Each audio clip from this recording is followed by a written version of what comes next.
নমস্কার বন্ধুরা, আজকে আমি আবার একটা ছোট্ট ভিডিও নিয়ে চলে এসেছি। আচ্ছা, আমরা বিয়ের পর যখন শ্বশুরবাড়ি আসি তখন আমাদের ছোট ছোট অনেক স্বপ্ন থাকে। কিছু কিছু পূরণ হয়, কিছু কিছু পূরণ হয় না।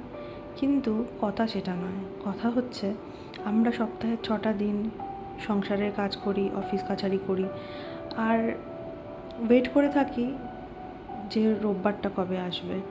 কিন্তু বিশ্বাস করো, এখন আর রোববার নিয়ে কোনো এক্সাইটমেন্ট নেই। কারণ ছোটোবেলার সেই রোববার আর এখনের রোববারের মধ্যে আকাশ পাতাল তফাৎ। আগের সেই নস্টালজিক মায়ের হাতের যে টিফিনটা হতো, সেই সাদা আলুর তরকারি, লুচি, আর সেই কার্টুন, সপ্তাহে একদিন করে ড্রয়িং ক্লাস থাকতো, এখন সেগুলো অতীত। এখন শুধু 6টা দিন যেই সব কাজ হয়নি, পেন্ডিং কাজগুলোই রোববারের শিডিউলে থাকে। তাই অনেক আতঙ্ক হয়, বিশ্বাস করো। আর তারপরেও রোববার দিনকে যখন বিকেলবেলা বেরোনোর কোনো ইচ্ছা থাকে যে দুজনে একটু টাইম স্পেন্ড করব, তারপরেও হাজার একটা প্রশ্ন থাকে, কেন বেরোচ্ছি, কোথায় যাচ্ছি, দরকার ছিল কি না খুব।